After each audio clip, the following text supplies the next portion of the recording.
Welcome back to Packers Playbook. We missed you last week, but we are here for week 2 looking at Packers game film. I am one of your hosts, Dusty Evely. With me, John Kuhn. John, dude, it's been a long off season. It is great to see you. Welcome back. I'm excited specifically to dive into some of the stuff this week because it was a very odd week for the Packers. Yeah, we missed the game from Brazil. We missed breaking that down. Obviously, a lot of good things from that game, but not the outcome we wanted. However, this week got back on track. Backup quarterback Malik Willis in the game, and a heavy dose of the run game. It looked like old school Packers football, Dusty. It looked like Packers football from when Bart Starr was the quarterback, and Paul Hornung and Jim Taylor were running the football. So it was great to see. And we're going to break down a little bit of what we saw here on Sunday. Yeah, dude. I mean, you were the same way I was. You're watching some of the stuff and go, man, some of the stuff I've seen from like the 20s, 30s, 40s look like this. So it was pretty cool to see all this. All right. So we picked these plays. Let's go through it. We'll run through it and then we'll kind of talk about it. This is the very first play of the game. Got this little shotgun pistol look, loaded backfield. Just a bit of counter there. Just Josh Jacobs right up the middle. What do you got on this one, John? Well, we put this one on because this is the tone setter, right? This is the first play of the game. The Packers know they're going to have to run the football well and a lot in order to possess it. And they're going to have to do it to protect their quarterback, who's only been in the building for about 20 days. Matt LaFleur had a discussion with the offensive linemen throughout the middle of the week and said, listen, this is on you guys. This win is going to be because of the offensive line. So I thought the first play of the game, seeing the way that they came out, and seeing the way that some of these guys finished here, and you said it, a little bit of a counter play. You're going to have your kick out here by Tucker Kraft down here at the bottom of your screen. He's going to get a big block there. You got your lead up through on the plug. That's going to be your Luke Musgrave, and then you're going to have Josh Jacobs. And watch the way he finishes this run. Just absolutely finishes it with a statement right there, saying, "All right." The Colts' objective is to minimize our runs to 2 yards, 3 at the most. Our goal is to get 3 minimum, 4, and then we're ahead of the chains. And they do just that on this play. Look at some of the shots here, Dusty, one more time. Look at some of the shots here. The kick-out block, the lead block, a couple of these offensive linemen fighting, straining, getting downhill. There's no penetration in the backfield, and this is the first play of the game. And the Packers and Josh Jacobs are finishing on top of their men going in that direction. Yeah, the thing about this too, I mean, you just look at the defensive alignment, right? Like, Gus Bradley likes his cover 3, but they come out condensed. You got single high. I mean, you're running into a loaded box. Like like you said, like the finishing the blocks, running downhill, knowing what you need to do. Like they need to do this against this team on this specific look. They spread them out. They do some different stuff later, but everyone is essentially in the box except, this guy's a little outside. That guy's a little off there. They just stack it. Like they've got to do something about this. And they just come at them with power, every single person absolutely bringing it, which was, like you said, really nice tone center, which led us into second play of the game, right, John? Yeah, and this is when Matt LaFleur starts getting creative. What can we do that we do very well, but really mix it up, put some bells and whistles on it so that the defense has to think now, because you're not going to be able to play in that phone booth all day, push back, and push. So you're going to have to create some gaps. You're going to have to create some holes. And they do it here. You see this little orbit route here out of Jaden Reed in the backfield just to garner the attention. Look at the second level. Look at the linebackers. Look at the safeties. They're not stepping downhill. They're not designating on this play yet. They're waiting. They're reading before they react. You get that little bit of that handoff there before you get the inside handoff to Josh Jacobs. And it's just showing the football that gets this defense to wait, gets this defense to hold while the offensive line and the two pullers come around to open this big hole. Yeah, like you said, you mentioned the pullers. You got a little crack from Dobbs there on the side to kind of seal. And again, was that Jenkins, I guess, pulling from left guard there, hammering the edge. You got Kraft leading through. Like, I mean, this is when I saw this, like this spinner series stuff. Like you watch football from the 30s, and this is football from the 30s right here. A little spin back. You got beef at the point of attack. Like you said, bells and whistles, just enough misdirection. These linebackers, dude, you mentioned the linebackers on the second level. These guys had no idea what was coming the entire first half. They looked just completely lost, and this is certainly a big reason why throwing this out on the second play of the game, I should say. I mean, you can see Tucker Kraft there. He gets to the second level before the linebacker, Zaire Franklin even takes a step forward, number 44 right there. Doesn't even take a step forward before Tucker Kraft is up on him. You got down, down, and around. And it's just a really great way to do a play that the Packers do. They did this in Philadelphia. They've done this throughout the years. Just one of their staple gap scheme plays without actually lining up and just showing them we're going to run gap scheme. They're going to give you something to think about so that they can slow you down with that loaded box. Absolutely. And so, I mean, you mentioned that you got the downhill gap scheme with bells and whistles on it. Kind of get those guys. What are we looking at? What are we seeing? This is a little later in the game, 9:39 in the first quarter, 11 personnel. You show that, and this time we saw that orbit motion from Reed. This time you throw it to him. I'm unclear. I didn't look at the official statistics. I can't remember if this went down as a run or a pass. I can't remember if this was seen as a lateral. But this is, I mean, like you said, you now show them. You've seen these things, right? Inside handoff, you go around it. What do you got on this one, John?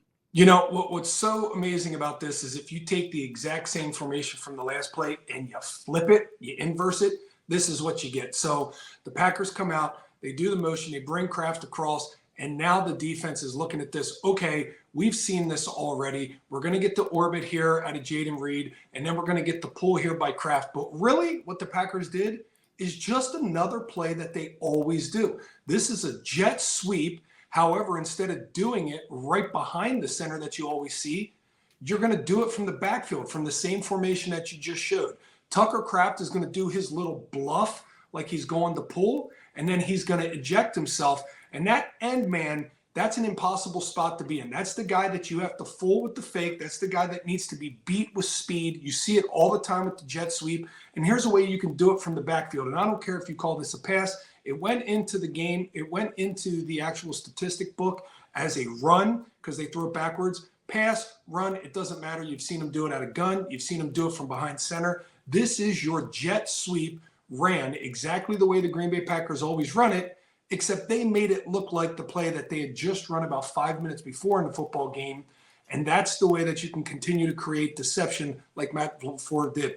Having that deception while still doing what you already do well was the key to this football game.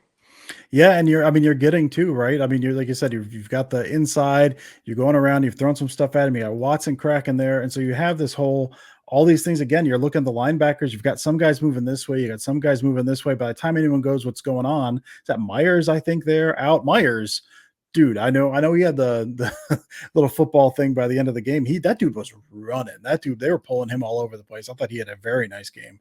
We got Kraft there on the edge, just holding that block, shoving his man to the sideline to get that extra yardage there. Was it 22 yards on that play? Just a beautiful now, piece of Steve, take your pen for a second when it freeze it right here. Now take your pen and line up Jaden Reed right around where the left end is, their left end. Their left end, right there. Their left end. That's their right end. Left end, sorry. Yes. And then send a motion across right behind the line of scrimmage. Draw a line that would go motion right behind the line of scrimmage. Like that? Right behind the center, right directly behind the line. Now, what if Jaden Reed starts where that defensive end is and runs right behind the line of scrimmage and gets the ball there flipped up to him? That's a play we've seen a million times the Green Bay Packers run. That's their jet sweep. That's exactly what this is blocked up to be. From the motion of Tucker Kraft to the offensive line, to their bluffs, to their actual targets, that's the jet sweep. It doesn't look like jet sweep. It doesn't feel like jet sweep, but that's how you can create a play that looks completely new, entirely new, but it's something you've been doing for years in this offense, and that's what Matt LaFleur created on this play. Yep, 1,000%. Like I said, we've already messed with their eyes enough. They're not entirely sure what they're seeing. On the day, especially first half, just a tremendous plan. We got one more here, John. This one coming in the second quarter. I don't have the wide shot on this one at the moment, so apologies for that. 2nd and 5. We've got 12 personnel, a little shift from Watson ahead of time. Got this again, kind of this, say call it pistol, but really that's the Packers kind of run their shotgun out of 5 yards back anyway. So they line that guy up back a little bit and just a run with Jacobs, who makes a nice move in the hole. What do you got on this one, John?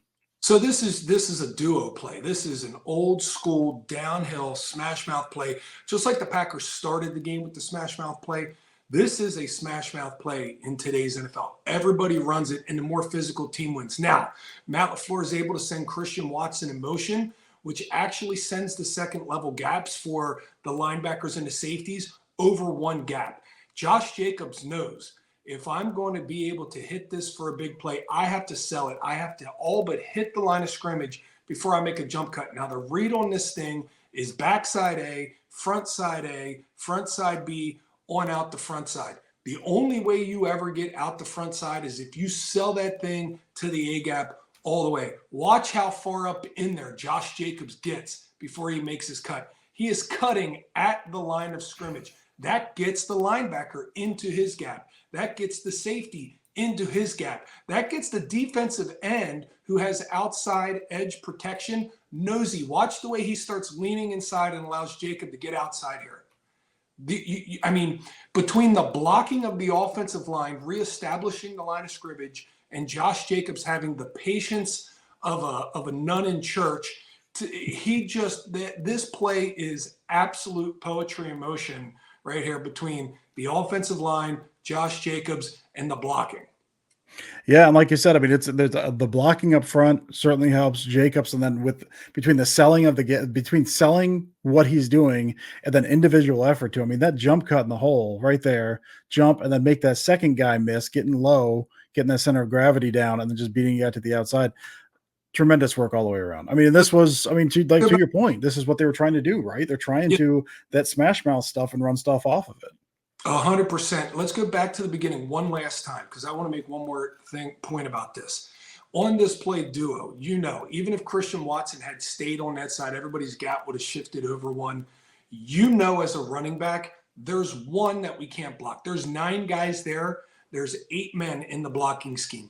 Right now that if you're going to make a big run, you have to make one man miss. They make it the furthest outside guy that he has to make miss. Josh Jacobs knows that secondary support player, that's mine to make miss. He breaks that tackle, and that's why he's able to get this run. He sets the blocking for all the offensive linemen so they can make their job easier, but then he takes care of his responsibility in breaking this tackle right here before he breaks out into the open. It was a game plan like this that Matt LaFleur came in here with. Guys, everybody has to raise their level. Everybody on the blocking unit has to block a little bit better. Running backs, you need to break tackles. And Malik Willis, you need to get us in, out of the huddle, navigate this offense with the shifts, the motions, and the play calls. And if we do that, we have enough talent on this offense to win again. The Packers now lead, Dusty, the Packers now lead the NFL in rushing after 2 weeks. Attempts and yards per attempt. It is fascinating to see what Matt LaFleur was able to do.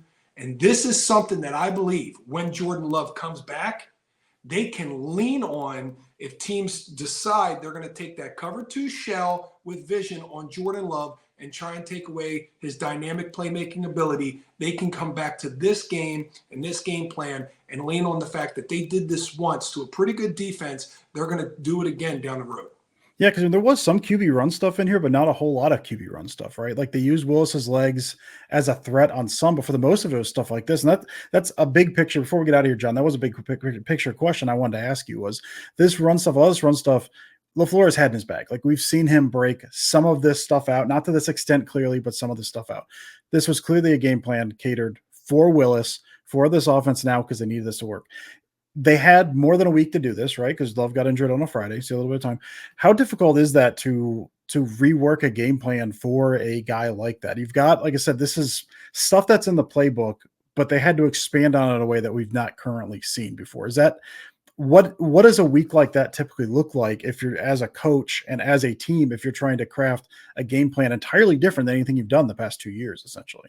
So there's 3 facets to this. The first is it's heavy lifting on the coaching staff, the play designers, and the play caller to be able to get all these new formations, shifts, and motions in and be familiar enough with it that they can just rip it off in between plays, get the plays called, and know what they're calling. So it's tough to create because it's time consuming. It's being in the meetings a little extra late, spending some more time, switching up your formation, switching up your motions. And it's really dedicating the front end time in creating this game plan. then it's tough on Malik Willis because, this guy's trying to learn the installs as he goes along. He's got to learn a week's playbook each and every week. That's going to be pretty different. The guys that have been there for a while, the Tucker Crafts, the Luke Musgraves, the offensive line, Josh Jacobs, they know their plays. They have to just learn the little nuances. Now, I guarantee you some of those formation names were new. Some of those shifts were new. And they just have to learn throughout the course of the week. My play is the same. I just need to know where I line up and how I run my motion or my shift off of this. So everybody has to put in a little bit more time, a little bit more effort. But the heavy lifting's on the coaching staff to create that game plan. Because like I said, Dusty, it was all stuff that they have been doing for years here in Matt LaFleur's offense. It just looked different because of how he dressed it. Yeah, absolutely. Some of the stuff was the pony package stuff they tried years ago, and he's like, "Let's put Jade Reed back there now." So it's kind of cool to see some of the stuff working. John, great stuff as always, man. Like I said, I'm sad we missed week 1. Part of me feels very happy that we started on this very unique game plan in week 2. So it was, as always, good talking to you, and we'll see you all next week. And I don't know if we've ever done all run plays here in Packers Playback, but I'm glad that we did. No, we absolutely have not. This is absolutely a first. All right, see y'all.